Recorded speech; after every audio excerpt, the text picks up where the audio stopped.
New year, new season, but don't worry, same host and the same old extra point, and we're going to get started right now.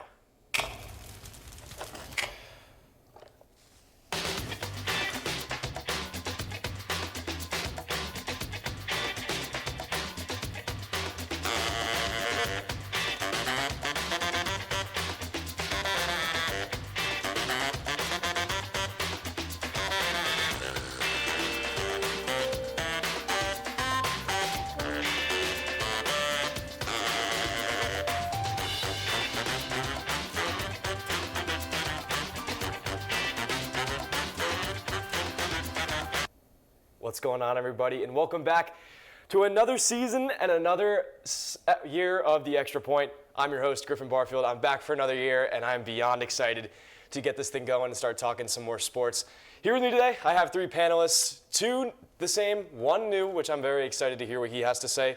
Starting with the returners, Toby Corriston, Brian Warner, and the newbie, Jordan York. Jordan, we're happy to have you on the show and excited to see what you have to say, but why not get right into it? And we had a lot going on. It's college football season, it's NFL season, and that's what we're gonna be talking about for most of this episode today. So why not start a few hours down the road in Columbia, College Game Day, South Carolina, hosting LSU for the first time on College Game Day for as long as I can remember. An incredible game. South Carolina were up by 2 scores, and a game-tying field goal ended up with the Gamecocks losing, LSU ending up 2-1. Guys, crazy game, lots to unpack here. What is your hashtag to this game? Well, I'm going to start off. My hashtag to the game is red flag, and this is just because South Carolina jumped out to an early lead in this game. They were up 17-0 early. It looked like they were going to steamroll LSU, and then penalties just kept killing drives. I mean, they finished the game with 13 penalties for 124 total yards, and when LSU was mounting the comeback, when South Carolina was trying to stall it, penalties kept killing drives, and if they continue to do that in SEC play, it's going to cost them a lot more games than just the one we watched on Saturday. You gonna go first, Toby? You got it. All right. I said hashtag was it a win? Like, was it really a win? Yes, they did the comeback. They came back, so forth. But you really got to look at who they played. They played South Carolina. And South Carolina is doing really well. They're on the up and coming. But considering LSU just a few years ago had one of the top teams, and granted, I think it's now like 4 years ago, 2024, 2022, or 2020, you still got to sit there and go, is Brian Kelly, like, he's just not being able to blow teams out when they're supposed to blow teams out and win when they're supposed to win. You look at their opening game against, why am I blanking on who it was? USC. They played USC. They should have won it, and then you see his meltdown in the conference. Like, I've never been a big Brian Kelly fan. I still am not a Brian Kelly fan. But you got to question what's going on behind the scenes because they need to step up and win these games not by like a missed field goal or by controversial penalties, but because of the talent they have and the talent they hold. They have one of the best quarterbacks in college football. They have one of the better rosters in college football. You shouldn't be coming down to praying for a missed field goal to a team that you should have blown out. Yeah, I would kind of agree with that. So my hashtag was refs or not because there has been a lot of talk about this game and how the penalties, what penalties were called, what penalties weren't called. So let's just go back through a couple of them. South Carolina had 2 pick sixes nullified. The first one was a horse collar call. It happened in the pocket. That is a new rule this year that anywhere that a horse collar tackle happens, it is a penalty. So the refs got that one correct. The second one, pick 6, they bring it 96 yards back down the field, but they hit the quarterback on the return. And you just can't do that. With these days, with how protected quarterbacks are, the hit did not matter. Nussmeier was not getting to the return man. He was not going to tackle. You took a cheap shot on a quarterback. And South Carolinians are pissed off because, yeah, it was probably a clean tackle. He pushed him, but it was a blindside on a quarterback. Quarterbacks are protected. You just can't do that. And then finally, there was the catch. The catch that LSU made with about 2 minutes left down their sideline, catches it, amazing grab, grabs it, puts it in one hand, takes it all the way down, goes out of bounds, and then loses possession of the football. It's initially ruled incomplete. However, it turns around, and it's challenged, it's reviewed on the field, and it's overturned to a catch. South Carolina fans are pissed off. And you know what? They should be. I would be pissed off if that was my fan too. But they got the call correct because if that were in the midfield and he was turning upfield, making that football play, and the ball popped loose then, they would be arguing that it was a fumble all day. So I think you have to look at it both ways. I don't think the refs affected this game in a way they shouldn't have. I think they called most of the correct penalties. Sometimes penalties go against you. It's unfortunate. It happens. You got to clean it up. You can't give them the easy penalties. That's what they did. As for LSU, LSU found their running back. Cade Durham, he was third on the depth chart going into this week. He had 5 carries for 4 yards going into this week and then blows up. That is huge for LSU moving forward to have a confidence in their running game so that then they can move and finally find a passing game. You're correct, Brian. They should be beating some of these teams by more. I don't know what's happening with their talent. Is it Brian Kelly? Who knows? He doesn't look like he has control of the situation over there. But you know what? They got the win. That's what matters. And as a Clemson fan, it's always nice to see South Carolina lose. I'll just make a note on the Caden Durham thing specifically because he's used to playing at a high level. I mean, he was at Duncanville High School back in Texas, and he played on 3 straight state championship teams and won 2 of them. So he's used to playing high-level ball. It was really surprising when he first committed and signed with LSU that he wasn't the lead back right away. But I think the way he played on Saturday and the way when LSU seemed pretty much out of it, he single-handedly brought him back in it with 2 touchdowns, had some very nice runs in some key moments. So I feel like what we've come to see in LSU, we still don't really know, but at least we know from LSU a lead back emerged based off of Saturday, if I'm Brian Kelly. No, I completely agree with all of that. I believe, at the end of the day, and I know that we've talked about this, over my last 2 years here, is that rules are rules. And, I believe, again, the refs called a great game. But I think another thing is Lenore Sellers, South Carolina quarterback, goes down right before halftime. South Carolina was up 8 points going into the half. So depending on, because Sellers did have 2 rushing touchdowns, that 70-plus yard house call was something that I was excited to watch. But, best of luck to LSU. Like you guys said, Durham, an incredible back. Nussmeier, little bit of some growing pains, but I'm excited to see how LSU and South Carolina continue their seasons, especially in the SEC. We're doing a quick pivot real fast. We'll talk some football, and we'll talk these 2 ACC foes, the Kansas City Chiefs and the Cincinnati Bengals. They've had this little bit of a history with these highly competitive games, and it happened again yesterday on Sunday where the Chiefs, driving down the field, 4th and 16 play, a pass interference call, were able to drive down the field enough. Harrison Butker kicks a field goal, and the Chiefs are 2-0. So guys, again, your hashtag here for this game, another instant classic between the Kansas City Chiefs and the Cincinnati Bengals. You know what, Brian? I'm going to start with you. Because I know that you have a lot of thoughts in terms of how Kansas City plays and the penalties and all that. So take it away first. I was about to say, I was sitting here and I'm like, how do I want to word this? I started thinking of a Taylor Swift song, but then I realized it didn't really match it. And I know you're saying this. And I find it so poetic because if you guys go back and watch one of our last episodes last year, I complained about the refs in the AFC Championship game. And I've complained about the refs before too, and it ironically happened to be a lot with the Ravens just because that's the game I really tune in for, and obviously biasness. But if you look back, there's a certain point. Oh, let me show I said now we have problems. That was my hashtag. Yep. Because if you don't know, Bad Blood and Taylor Swift, like the song, like there's actually a lady that's like, now we have. Yeah. Oh, yeah, right. No, we get where you're going with Thank this, you. Brian. I want to make sure I got that right. She's not going to sue our show for using that, is she? I hope not. No. But there's we've the said hashtag. this There's already. official right there. So sue me if you want Taylor Swift. I don't have any money. I'm a broke college student. But you can go ahead. Honestly, like you look at it, questionable 4th down call on the Bengals. I'm just saying questionable. Please. Don't overreact. Let me finish my statement first. It's questionable. It was controversial. I don't think it's the wrong call, though. He did hit him before the ball got there. That is a proper call. So it's not questionable and it's not controversial. No, it's controversial over the fans. If you saw it all No. That's all I'm saying. No, okay. You're overreacting. I just said the statement. A lot of people saw it as controversial. They've let it slide before. They haven't this time. I think it was the right choice not to let it slide. And if you truly just look at the game, the Chiefs, they had opportunities to win it. You can't just blame everything on the refs, and this is exactly what I did in the championship game, which I've had time to reflect. I used to blame the refs, but the Ravens are in the same boat as the Bengals were, and any other team that loses because the refs, South Carolina and so forth, you have opportunities, you don't take advantage, and then the refs find the scapegoat. So that's all I can really say about that. That's what I'm going to start about. Toby's trying to freak out over here. I just think Chiefs got through it. I'm just curious when the NFL is truly going to start looking overall on some of these calls. All right. So first off, let's just say South Carolina did not lose because of the refs. That was my entire point. It is not a controversial call. He got there probably about a half a second too early. And in the NFL, that is a lot of time. He got there. The ball was probably still 10 feet away. It was the correct call. I don't think anyone has a problem with it. Of course, the narrative is the Chiefs are going to win because of the refs, because that's just been the narrative that's been pushed for the last year. People don't like successful teams. However, my hashtag was the extra point. Evan McPherson missed an extra point, alpha one of their touchdowns, and guess what? They lose by 1.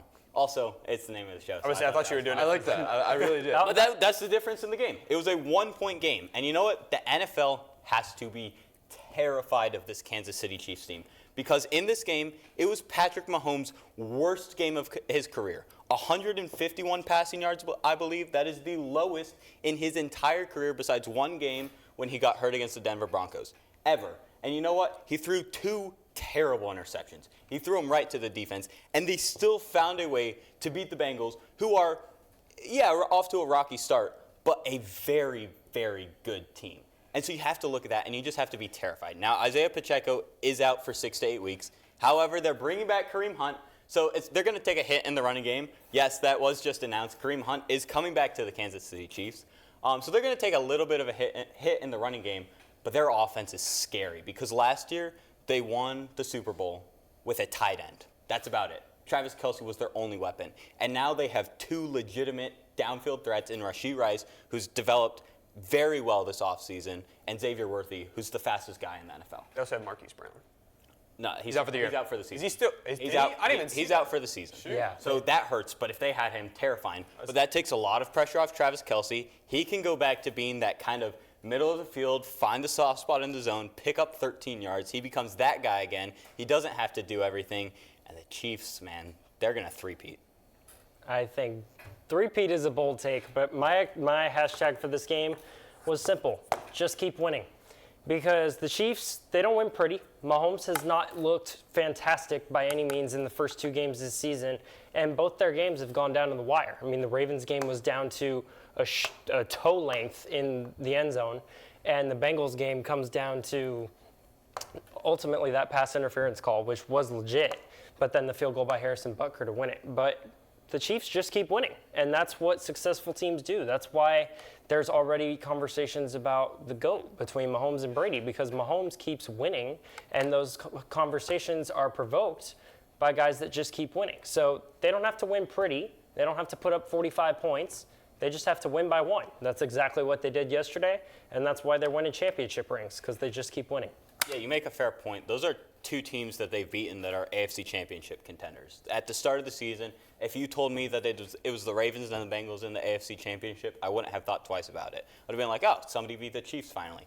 But what you have to look at with the Bengals is that for the 4th season out of the last 5 seasons, they've started 0-2. They are 9-10, or they are not. They're 1-9 in their last 10 opening 2 games of the season. That's bad.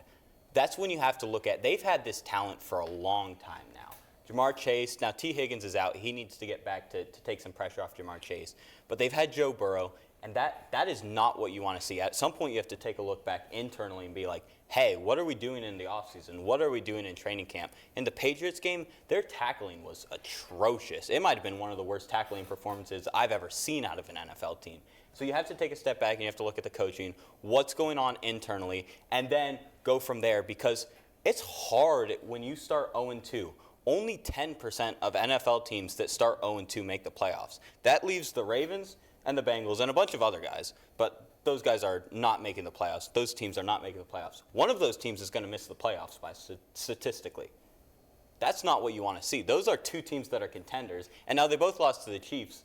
But when you have that, when you're starting 0-2 that consistently, you're just digging yourself a hole that it's almost impossible to climb out of. I think that might be a bit of an overreaction just because, I mean, yes, starting 0-2 obviously puts you in a hole, but let's not forget, when you're an AFC Championship contender, you're going to start winning at some point. Those pieces are going to get put together. Joe Burrow hasn't looked fantastic for Cincinnati right now, but eventually he's going to figure it out. He hasn't figured it out the first couple weeks, the last few seasons he's been playing, but he figures it out when he needs to figure it out. So I feel like it's a bit of an overreaction to say that those teams are in deep jeopardy because they've got a bunch of new pieces. The Ravens have Derrick Henry.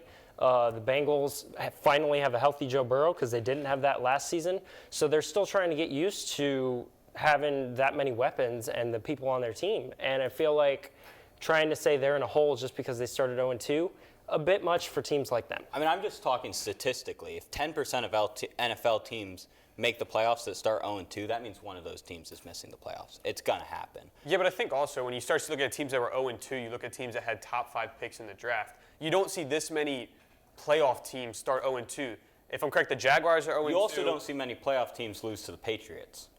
Yeah, but that's a win you have to have when you play in a division like the Bengals, where the Steelers are always going to give you a tough game. The Browns are looking iffy this year, but their defense is solid. And then you have to play the Ravens twice a year. But if you also look back at the Ravens last year, they lost to the Colts. They had 3 losses. It was the Colts and the Steelers twice.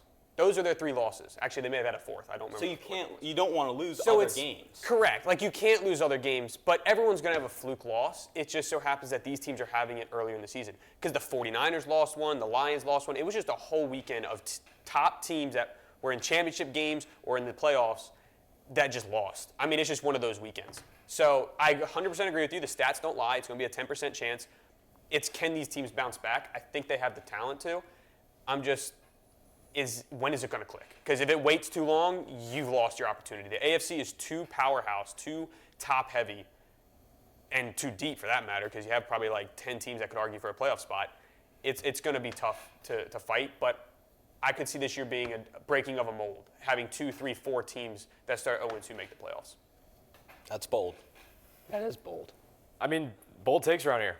I've said it time and time again. I mean, Brian was the one that said Bijan Robinson should be the number 1 fantasy pick, right? Sleeper fantasy pick last year. But yeah, I would not be surprised if these 2 teams would meet again in that AFC divisional round, AFC championship game. Once again, that deciding game. And that's the game that matters most at the end of the day. We'll do another pivot. We'll move on to our college football pick'em section of the show. We have 4 games we're going to break down, and all 3 of you are going to give a pick for each game. We'll start with some Thursday night football with college. We got 24 Illinois traveling to Nebraska to take on Dylan Raiola and the Cornhuskers in one of the most exciting atmospheres for Nebraska over these last few years. It's a ranked matchup, 24 against 22. I'll start with Jordan. Who do you like in this game? You know, this game, there's a lot of games in these college pick'ems that are really tough to pick just because you've got so many good teams, and we'll get into like Tennessee, Oklahoma, and other matchups here in a little bit. But I think this game is really easy. This game is Nebraska because for the first time in quite a while, not only are they good, but they have a quarterback. Dylan Raiola has played fantastic these first couple weeks of the season. He had a chance to make a statement against Colorado in that game that got a lot of national attention, and he did just that. I'm not going so far as to say Nebraska's back quite yet, but I feel like Nebraska wins this game pretty easily. And there was a reaction, I think on game day, I heard it a couple weeks ago, where they said Nebraska could very reasonably be 7-0 by the time they're going to play Ohio State in Columbus. And if they win this game Thursday, they very easily could because they don't have very tough opponents coming up. So Nebraska, I wouldn't say they're back yet, but I think this game could be a huge stepping stone towards that. Yeah, I'd agree. You know, they have the Temu version of Patrick Mahomes and Dylan Raiola, but he's playing like him. He is playing great. I think he's going to be a very, very good quarterback. He's going to be a contender for Best Freshman of the Year. He's been playing very well. And Luke Altmaier on the other side of the ball for Illinois has also playing very well. Like, they beat Kansas, who was a ranked team at the time of them beating them. Now, they've had a disappointing season. I don't believe they should have been. I don't believe they're a top 25 team. It's not a top 25 win for them. But they've been playing very well. However, it's a Big Ten game. It's a huge game, probably one of the biggest games in Nebraska's last 5 years of football in terms of competitiveness. So that place, Memorial Stadium, is going to be absolutely rocking. You saw a glimpse of it in that Colorado game before they blew them out. It's going to be a tough place to play at night. I think that gives them the advantage, and I'm going with Nebraska. I do think, though, in that Kansas game you just talked about, I think Luke Altmaier outplayed Jalen Daniels, which I don't think anybody would have predicted that going into the season. Jalen Daniels was looked at as like a dark horse for the Heisman based on what he had done for Kansas last season. So I feel like Illinois might be sneaky good, but I just think Raiola and the Cornhuskers are just going to be a bit too much, and that environment is going to be a big reason why. Nebraska's going to go win the game. Illinois is not going to lose the game. Luke Altmaier is not going to go lose the game for Illinois, but he's not going to go win it either. Illinois is definitely a sneaky good pick, but I'm going to round out with a sweep, I guess, a 3-0 sweep. I'm going Nebraska, and yes, they have a really good quarterback, but I think one part of the team that's really flying under the radar is their defense. Their defense has been really good recently. I looked up some of the stats from NCAA's database, and it said through 3 games they've only given up 766 yards. They're one of the top 25 defenses. I think they're ranked 23rd. They're really doing very well. Now, they haven't played the most top positions, if you will, but going up against a Colorado offense, now all the followers they have, all that you want to give, they still have arguably one of the better quarterbacks. I won't say one of the best, but one of the better quarterbacks in football, top 20. You also have one of the arguably Heisman favorites, best players that played both ends of the ball, and they were still able to go in there, show them what it was at home. And I just think that defense was able to shut them down. If you look also... Yeah, but they were also playing against an offensive line that was built out of high schoolers. Correct. We had like 1.7 seconds to throw each time. Like, it was just, he had no time in the pocket. Yeah, but you still need a pass rush to get to him. I don't care how good the pass rush is, you just got to get a pass rush to finish it. And for me, I think... Colorado. I'm not saying it's the best, but whatever. Nebraska, I do think, has a very good defense. I think they have a very, obviously, talented quarterback. And honestly, I think the home field advantage takes it even higher for me. Illinois is a great, sneaky player. They were able to upset Kansas, but I have Nebraska winning this one. Round out the board, I'll go Nebraska too. I really think that this team is the best on paper. And Jordan, you make up a great point. This team has Purdue, Rutgers, and Indiana before they go to Columbus. So, I mean, college game day, this could be a 7-0 versus a 7-0 type game, which makes it exciting. I'm excited to see this Nebraska team, Matt Rule, kind of revolutionizing this team. And we only have to wait till Thursday, which is nice. Going from one Memorial Stadium to another, let's come to Clemson. The number 21 Clemson Tigers coming off the bye week, helping out the NC State Wolfpack coming in. No Grayson McCall, their starting quarterback, their transfer from Coastal Carolina, got hurt last game, so they'll be relying on a freshman, CJ Bailey, in order to potentially upset the Tigers at home. Guys, who do you got in this one? A noon kick on ABC. Give me the Tigers. Starting a true freshman quarterback, I think CJ Bailey could actually play pretty well for NC State, but you're coming into Death Valley. It's going to be loud.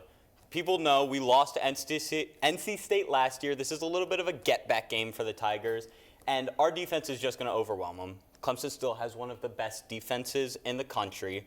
It is tough when your first starting game as a quarterback is on the road against a top 10 defense. I think it's just going to be overwhelming. However, it's going to be closer than most people think. I know Clemson had an offensive explosion last week, and it surprised a lot of people. But if you go back and watch the tape, and there was an old Georgia quarterback that broke down the tape on this game, Cade Klubnik was still late on a lot of his reads. Now, he got the ball to them, but against a Power 5 defense, NC State's defense is a very solid defense. They're going to rush 3, they're going to drop 8, and they're going to force Cade to make plays and hit small windows, which we don't know if he can really do. We haven't seen that this year. So it's going to be a big test for Cade as well, going up against a true defense this time. I think Clemson still wins just because of their defense, but I think it's going to be a lot closer than people expect. I think starting a true freshman is scary, but it also means you don't know a lot about him. I mean, we know he's 6'7" and played at a private school in Florida, but we saw maybe a half of action from him last week, and it's really hard to get a gauge on what a guy can do based off of one half when you're trailing to Louisiana Tech. So, I mean, he led them to a comeback win, so clearly he's not terrible. But I think your point about the defense for the Tigers just being too much, I'm going Clemson. I think they'll be riding high off of demolishing App State in the way that they did. Offense was firing on all cylinders. Defense stepped up at times when they needed to, forced turnovers. That was the other thing we hadn't done week one. We didn't force a single turnover against Georgia.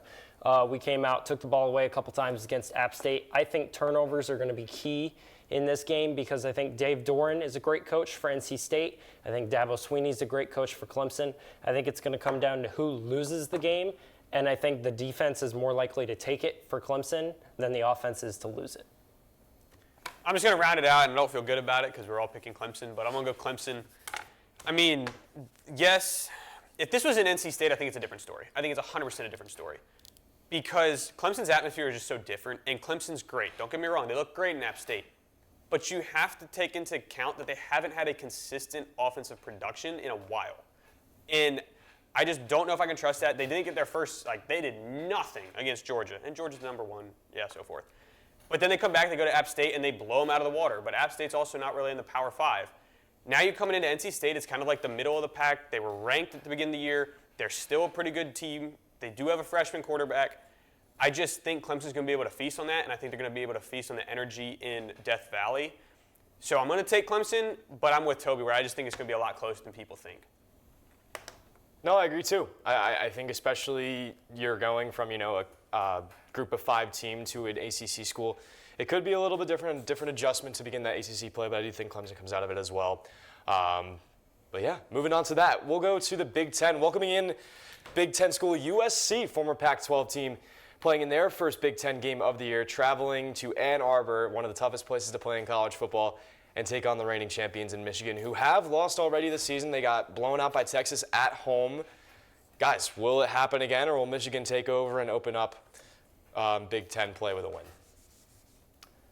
I think this game is so exciting for college football. This is what people have wanted to see for a long time. Consistent, great matchups on a weekly basis, and conference realignment creates that. USC, Oregon, Washington, UCLA in the Big Ten. You got Texas and OU in the SEC. There are so many great matchups that come from that, and this one being the first. The Big House is a really tough place to play, but Texas went in there and dismantled Michigan last week, or not last week, but the week before. Quinn Ewers looked like a Heisman favorite in that game. That defense did not seem nearly as daunting as it was when they were the national champions last year. So my pick is going to be the Trojans get their first win in Big Ten play against the Michigan Wolverines, because Michigan just fell off huge from where they were last year. I'm going to second that. I'm going to go Miller time. I love this. I saw someone paint their shirt, and it was like Miller time. I was like, this is great. For their quarterback, Miller Moss. Or is it Moss Miller? I always get confused which one. Miller Moss. His own rosters, it's backwards, and I'm like, I don't Miller never know Moss, which one it yeah. is. But yeah, Miller Moss. I love the USC Trojans. I loved them ever since they beat LSU because, like I said, I'm not a Kelly fan. But Michigan just looks, I don't know how else to put it other than like a weak. I don't really know how to even explain it. Lackluster. It's lackluster. It's like Disappointing. everything. It's like they sold their soul for the championship last year, and they just don't have anything to back that up. That's all I can really think about it. I would thought Ann Arbor is a tough place. I'm usually one to go with the home team because they have such an atmosphere, and home field advantage can be so crucial, especially in college. But Texas showed that you can go in there and you can wipe the floor with them. If it was a close game with Texas, maybe I lean Michigan, but considering they got blown out and scored 9 of their points in garbage time, I just can't trust that the home field advantage is going to fill in the gaps that Michigan has. And for that reason, I'm going USC. I love what they do in offense. I love Lincoln Riley. And to be honest, I still watch the Kylan Hudson one-handed catch on LSU. Just absolutely phenomenal. That's just a highlight I wanted to throw in there. But I love the running back, love the wide receiver, love Branch, love Miller. I just think it's going to be a great game. I think USC is going to take it, albeit probably by 10 points, 7 points, but I think it's going to be USC. So I initially had USC written down, but I did not want to round out the panel once again, so I switched to Michigan, and I'm going to play devil's advocate here. Michigan did not have a quarterback for these first 3 games. He looked terrible. But now we have a new guy, a junior, who's coming in. Alex Orji, I believe. Yes. I don't even know how to say his name. That's how new he is. I think he's had 4 completions in his career in Michigan. But that means he was on the national championship team last year. That means he's seen this team at its best. And now he didn't win the starting role, but he knows what this team looks like when it's good. And at this point, Michigan has nothing to lose. It doesn't matter. You've looked bad. You've been lackluster. And so you got to switch something up. And you're hoping that this is going to provide the spark. And what better place to do it than in the Big House? The Big House is top 5 toughest places to play in college football. And I think for a game like this against USC, a new conference opponent, that place is going to be rocky. And USC, yes, they beat LSU. But it was a close game. And LSU just had a close game with South Carolina. And how good is South Carolina really? So if you take a look at that, how good are these teams? We don't truly know how good these teams are yet in the season. It could be that South Carolina is actually a very good team and LSU struggled, and that USC and LSU are both still solid teams. It could be that South Carolina is just bad, LSU is just bad, and USC played them in a close game. We don't know how this is shaping out. So I think USC is going to go in there. They're going to get a little bit rocky. It's going to be tough on them. And also, we have to look at this. USC had one of the worst defenses last year. Now, they've made a lot of improvements, gotten a lot of transfers, but they're still not great. If that offense can get rolling a little bit, make a couple big plays early, that defense is going to start to get wobbly. They haven't played together for a long time, and I think Michigan could use that momentum with the big house and go and get a statement win. Their defense is still good enough. They're not going to get demolished by USC's offense. Miller Moss is not Caleb Williams. I think he's been very good for them so far, but he's not Caleb Williams. He's not going to do the same thing that he's done. So if Michigan can go in there, get some momentum early, I think they could actually surprise people and come out on top in this one. I feel like in this matchup, though, you just look at the big national spotlight on Michigan was when they played Texas. And when they played Texas, they got beat really on all three sides of the ball. But Texas, I don't think counts as one of those teams. Texas is the best team in college football. Best roster, most talent. Nobody's going to compete with them. Georgia could give them a good game. Alabama could give them a good game. Ohio State could give them a good game.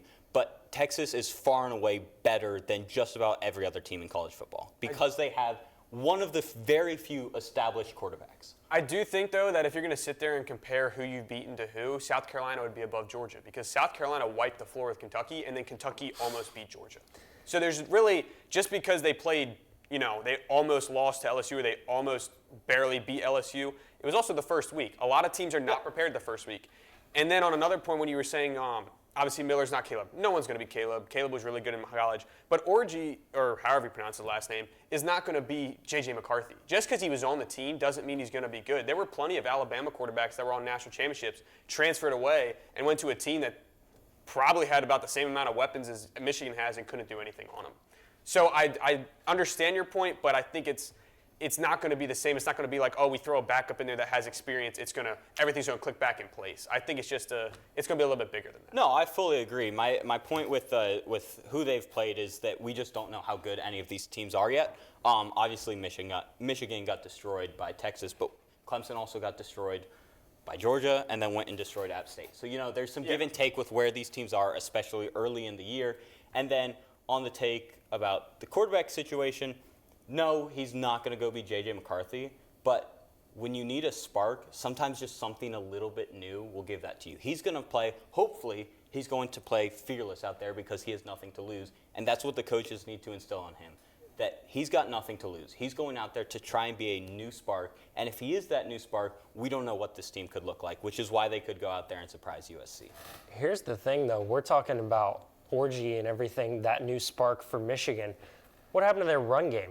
Their run game was so good last year with Donovan Edwards, who's still there, that they won a game at Penn State and did not have to throw a pass in the second half. Well, it's still there. I mean, the duo of him and then Khalil Mullins, they have like 400 yards and 3 touchdowns this year so far. So, they're still there. It hasn't gone away. It hasn't been explosive and the dynamics that is going to win you an entire game. But they're still there, and they can still go out there and win you a game if there's a passing attack that they can rely on a little bit so that all the focus is not on that run game. I think the improvements that the USC defense has made actually brings them closer in line to the losses that Michigan's offense has had.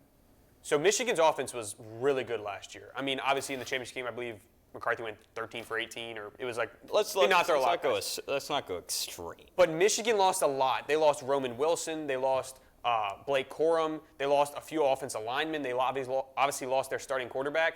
And USC added some good talent. I'm not saying it makes them top 10, top 15 defensive school, but I think it really evens out that matchup on that side. So it comes down to the amount of loss Michigan had on their defense. Can they keep that fiery defense they had last year and stop that USC offense that seems to be clicking right now? That's the thing. They could surprise people. They just need a little spark on offense and get some touchdowns on the board. But let's not forget who we're looking at with USC. We're looking at Lincoln Riley.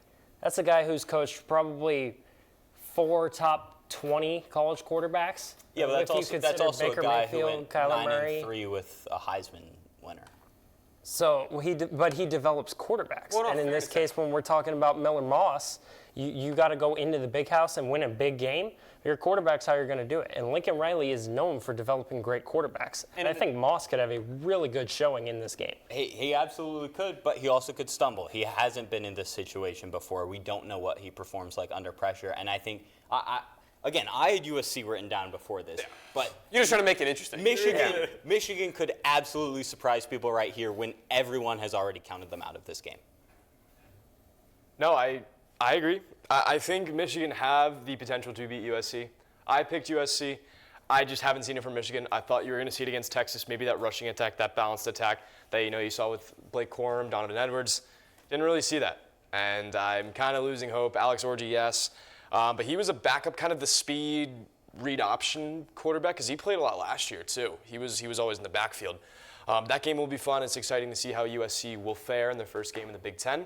But speaking of conference realignment, let's talk about another team that has transferred from a big conference to another, and that team is Oklahoma.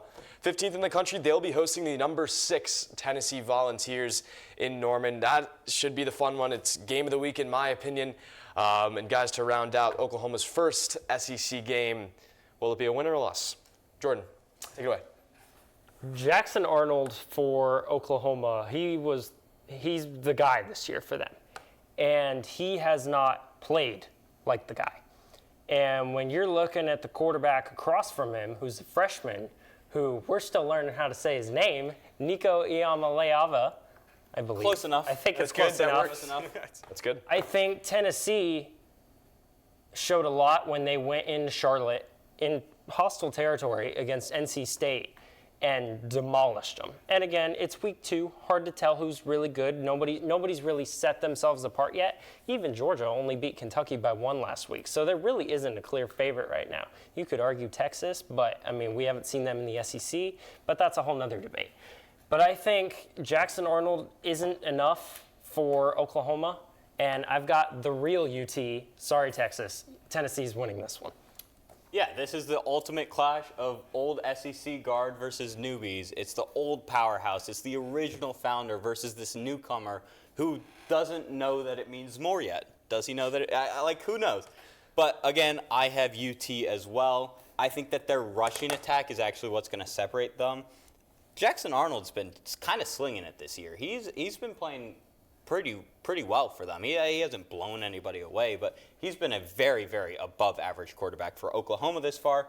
And Nico has obviously been great for Tennessee, but they have a running attack that helps Nico get to that offensive attack, that air power. They can run that play action because they have an established running game. And I think that's gonna be what gives them the edge. Although going to Oklahoma is not easy, we are going to have to see how this freshman handles a high intensity pressure situation like that. It'll be the craziest crowd he's ever played in front of, and maybe will ever play in front of on the road in hostile territory. It'll be a fun matchup, but I think Tennessee just has that edge because of their run game. I never said that Jackson Arnold is awful by any means. I mean, he's been accurate. He's done enough for Oklahoma to win games.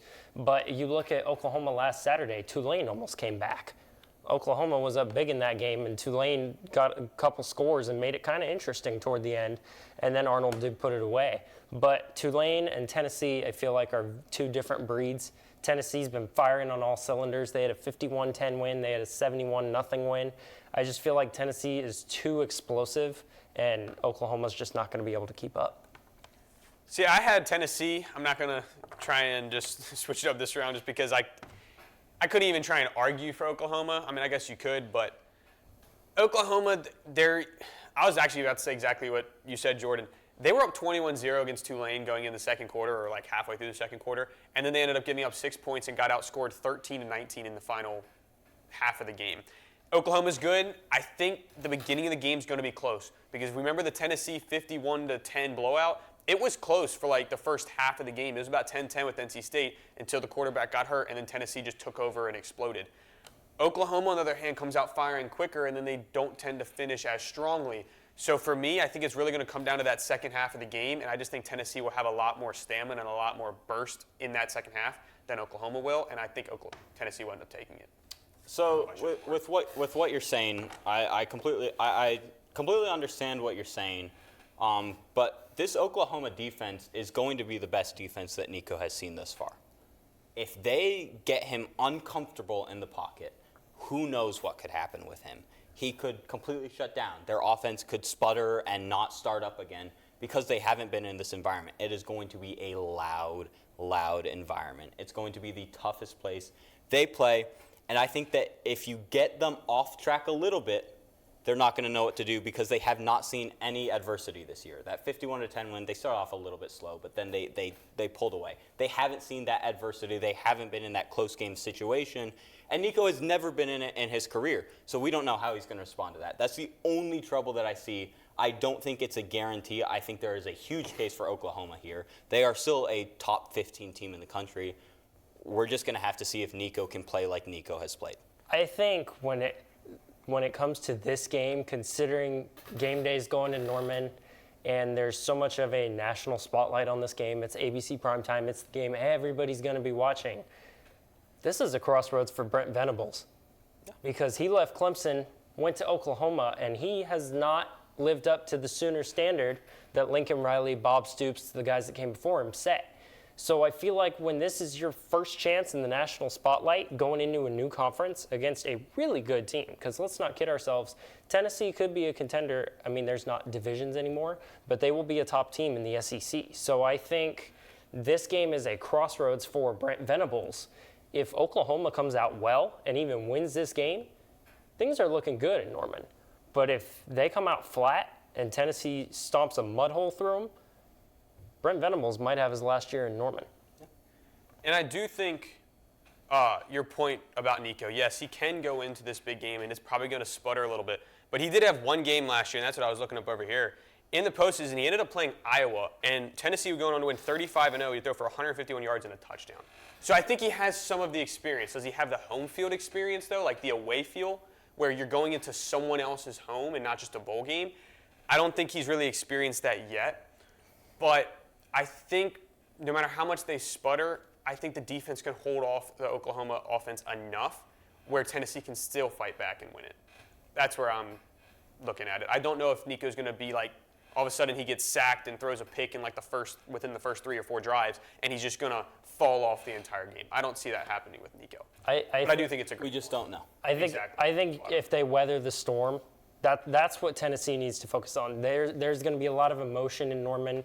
It's going to be sold out in Memorial Stadium there. I mean, it is going to be a packed house. Like, it's going to be loud, like you talked about. And Norman is no easy place to play by any means.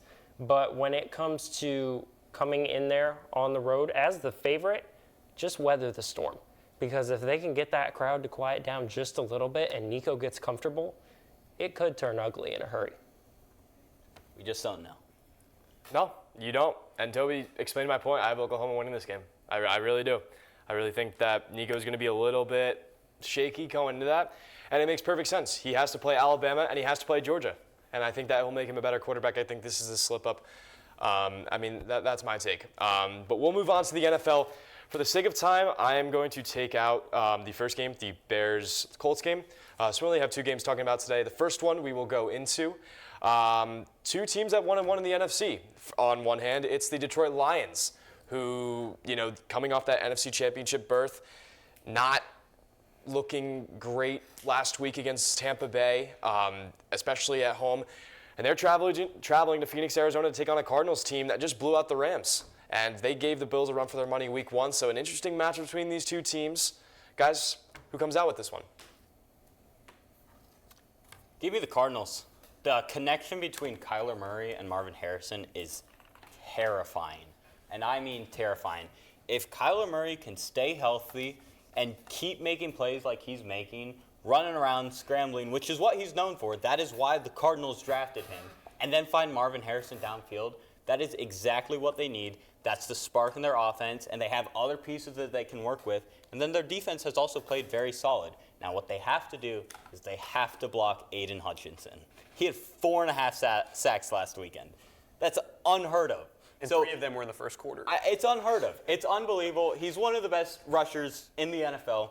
But if they block him, the Lions have been faltering a little bit. They haven't looked like the Lions of last year. And if they can jump out again like they did against the Rams, find some big plays early, get the momentum rolling in the Cardinals' favor, especially at home, I think they're going to trip up the Lions, and they're going to surprise people and start 2-1. That is a fair statement. I am back and forth. I was literally just tossing this in my mind because I wanted to go Lions. I'm still going to go Lions. But all of a sudden, in the back of my mind, I just see that picture of Kyler Murray chucking a deep ball to Marvin Harrison, just because that's what they were doing. It was 2 catches for 89 yards and 2 touchdowns. There is some connection. After Kyler Murray made the statement of, like, it's not my job to throw to him or find him open, all of a sudden he comes out this week, fools us all, and throws to Marvin Harrison so many times where that the only 4 incompletions Kyler Murray had were to Marvin Harrison, and Marvin Harrison went on to say, yeah, I'm pissed about that. I'm upset. So the Cardinals have a great connection there. They have a great job. They're going to be home. It's going to be exciting. It's not like it's a... You're really making a great point for the Cardinals here. They're great, but I think the Lions are more pissed off. They go in and to lose to the Bucs. Well, the Bucs are a great team, don't get me wrong. I just think the Lions have a chip on their shoulder. They almost lost to the Rams. They lost to the Buccaneers. They are going in with everyone sitting there going, is this the same Lions team or was last year just a fluke? I think Amon-Ra, I think Jared Goff, they have an absolutely... Yeah, but he's banged up. But they have an absolutely disgusting running group duo. You have to admit. David Montgomery and Jahmyr Gibbs is one of the worst, probably the that best is the best duo in the NFL. The only other No argument you doubt. could have is Najee and Jalen Warren, but they really haven't turned it up this year yet. No. And so I just think they're going to go in there, they're going to run through that Cardinals defense. I think they're going to ride the backs of David Montgomery and Jahmyr Gibbs like they did against the Rams overtime win. Is it going to be close? Yes. Is Kyler Murray kind of rejuvenating his career? Because it seems like every single number 1 overall prospect or number 1 overall draft pick right now is rejuvenating their career in some form or fashion. Baker Mayfield, Kyler Murray. Bryce Young's on his revenge arc now after getting benched. Sam Darnold. Top picks. I just think that the Lions are going to go in with a chip on their shoulder, and they're going to go in, they're going to fight, they're going to prove why they made the championship game last year and why people should still pick them to be a Super Bowl favorite. I think it's funny because as you guys have been talking, I've switched who I have on my board 3 different times. I think this game is probably the most 50-50 matchup you're going to see this week. And I think it's too much offense. I'm going with the Lions because they have not looked pretty in the first 2 weeks by any means, but their run game has. Jahmyr Gibbs and David Montgomery have played fantastic. And I feel like if Goff can figure out how to throw touchdowns to his teammates instead of interceptions to the wrong team, I think the Lions will be in good hands because I think their defense is going to get after the Cardinals. The Rams' defensive line is nowhere near as good as the Lions. And while the Cardinals had a field day yesterday, they are not going to have that same luck against the line from the Lions. So I think Detroit's got a lot of firepower, and I think Dan Campbell is going to be a big factor in this because he's going to be upset that they lost last week to a good Tampa team. But there were plenty of opportunities in that game for them to win, and they did not. So I think the Lions come out. Hopefully they can slow down the Marvin Harrison Jr. and Kyler Murray connection because we didn't see it week 1, and last week it's like, here we are. But I just think it's too much. I think the Lions got it. And it's really going to pivot on Aiden Hutchinson because as good as he was last week, he went up against Baker Mayfield, who's not like the most mobile quarterback. Like he just broke his record for the longest career rushing touchdown he's ever had, which is 11 yards. And even he said, really, that's it? That's pathetic. Like he's not mobile as Kyler Murray, and Kyler Murray can run. If Aiden can set that edge and keep him in the pocket, which is really almost an impossible task to do, I think they have a much better shot at winning that game. Yeah, they have to keep him contained. I think another thing, too, that we didn't really just talk about just now, James Conner is playing arguably the best football he's played in his career right now. I mean, he looked really good week 1 against the Bills, led them to a really close game. They could have won that pretty easily, but it was close. Josh Allen played fantastic and made a great comeback. But I think James Conner is playing fantastic for Arizona, and that could end up being the difference on Sunday is the run game. Because if Conner can cancel Gibbs and Montgomery, Kyler might be the safer quarterback to go with. I don't think he'll cancel them just because of the Lions' defensive line. I think he's kind of a non-starter in this game, but as long as they use him to establish that they're going to attempt to run the ball, the Lions' defense will still have to focus on that, and that will leave Marvin Harrison and other skill players open to have a field day against their secondary. I think this game's a big one to break down. There's so many different pieces in terms of the Lions as if they're going to wake up offensively. Looking at the Amon-Ra St. Browns and Jamison Williams, who really shown, especially week one, but especially with the Cardinals side, you're seeing remnants of that team back in 2020, the 2021 days. Kyler's playing at an MVP level. James Conner doing great in the backfield. It will be a fun game for sure, and these are two of the most exciting teams that I'm excited to see how they pan out for the rest of the season and where they end up. So only time will tell, but for now, we will do one more game, and it's two teams that some of these panelists like. The 0-2 Ravens traveling to Dallas to take on the 1-1 Dallas Cowboys after that whole Saints fiasco. This is my game of the week here. I know two of you have your picks generally already. Who do you guys have in this one? Ryan, take it away. We know you. I want to let Toby go first because I'm impartial here. I'm stuck between that's why the we Cowboys need and you. Ravens. Toby's the tiebreaker. I will come back in the middle. I will bring it back. I'll reason with both of you and bring you back to a neutral sense of mind after you guys go on and on about your teams. I'm going Cowboys. I'm going to be 100% honest. Yes, that's exactly how I wanted you to go to first because you know what I'm going to be taking. It's pained me to say because the Ravens are so good, but they have the hardest schedule, not the best schedule, the hardest schedule to play. It's just not looking good. The line is not good. You let Max Crosby had 3 sacks last week, and now they're going up against Micah Parsons, DeMarcus Lawrence, and Mozzie Smith. You think going up to a Cowboys defensive line that has even more threats at pass rushing is going to be better than what they did against the Raiders? The team is not clicking. I'm not a big fan right now of John Harbaugh. This is something that he wasted their timeouts. He did a challenge on a play that shouldn't have been even a challenge to begin with. You were up 10. It's now the 11th game in the last 5 years that they've been up by at least 7 in the fourth quarter and have lost the game. It's just not looking good, and you can account it to whether it's deaths because if you guys, I don't know if many of you know, the Ravens lost their offensive line coach 2 weeks before the season started. Passed away unexpectedly to a disease or to a sickness or something. So the offensive line is a bunch of young talent that don't know what they're doing. It's a lot coming into it, and you can't just rely on Lamar to bail you out every time because at one point or another they're going to catch him. And it's just not going. The defense is still trying to learn under a young defensive coordinator. They're not getting Kyle Hamilton. He has 6 tackles in 2 games, considering last year he had at least 50 snaps at each position, slot, linebacker, edge, safety. It's just not clicking right now. I don't know if it will click being in Dallas. And for that reason, I'm going to have to trust the Cowboys pass rush over the Ravens. Fine. It's crazy because going second, I thought this was going to be split 1-1.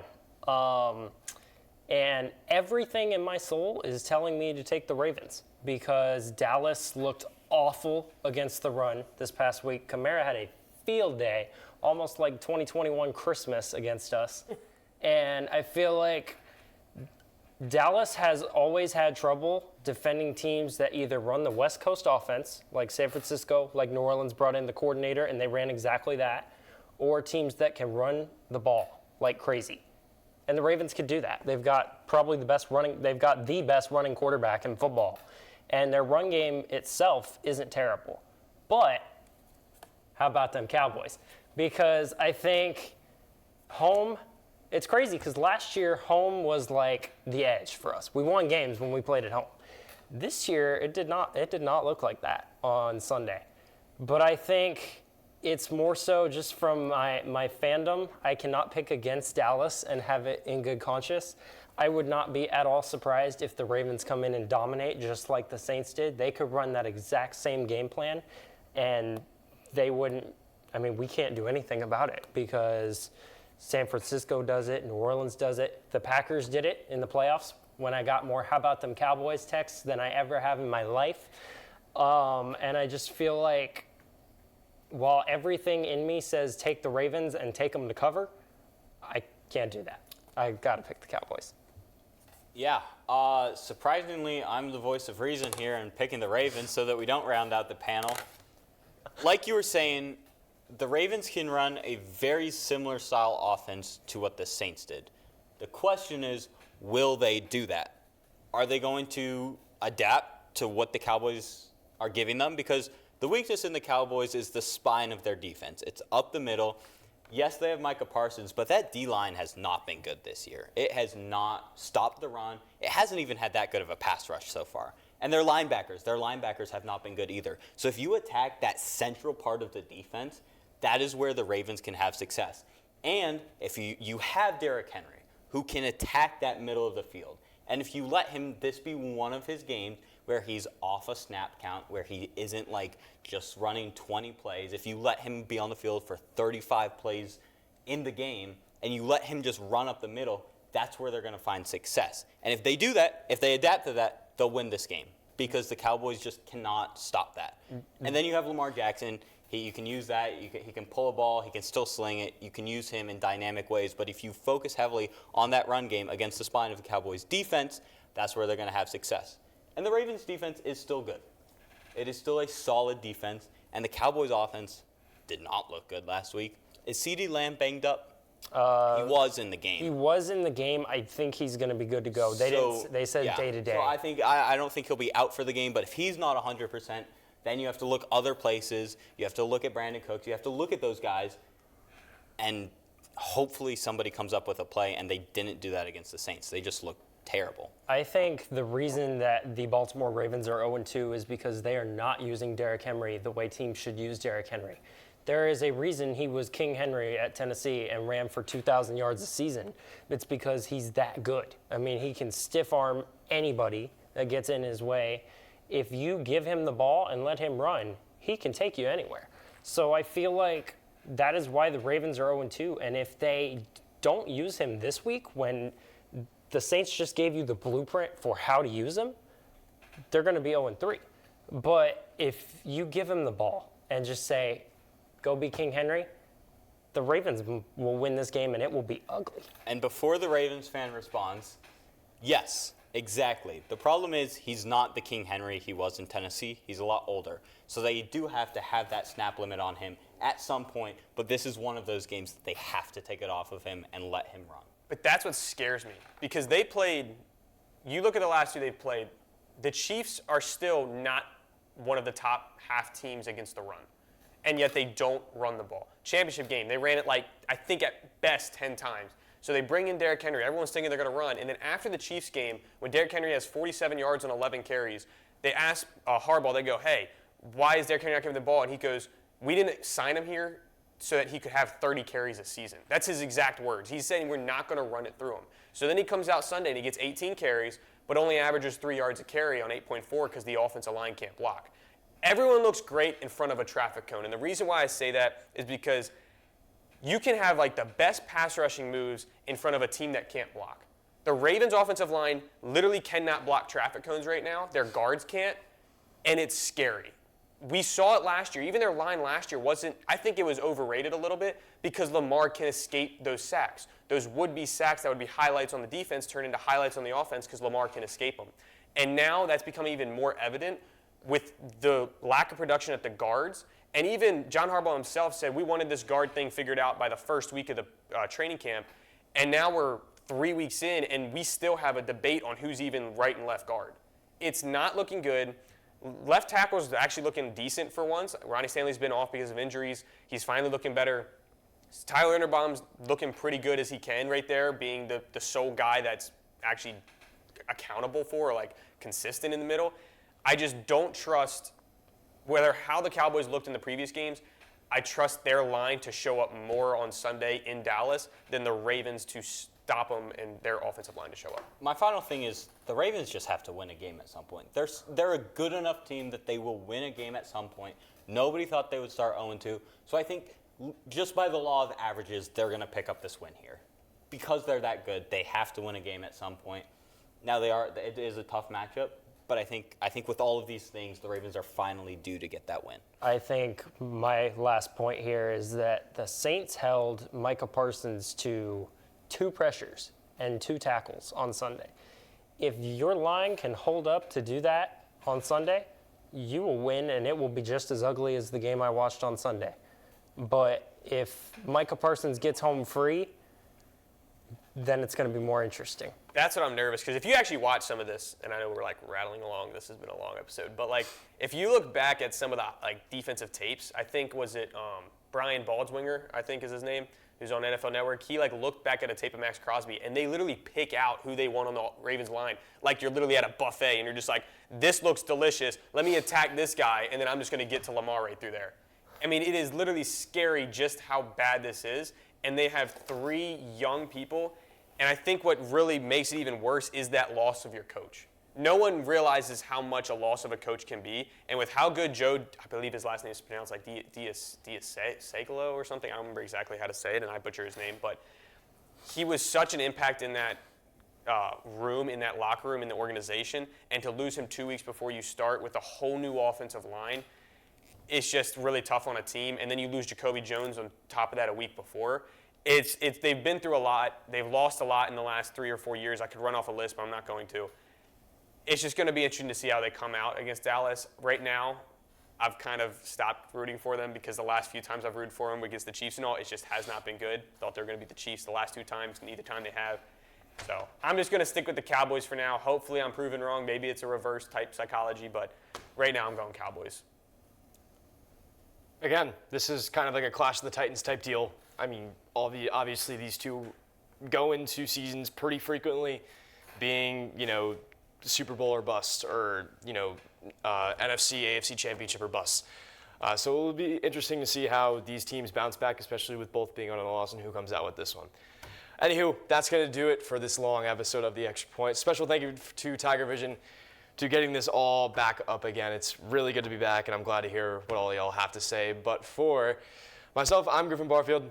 For all my panelists here at the desk tonight, we will see you next week. See ya.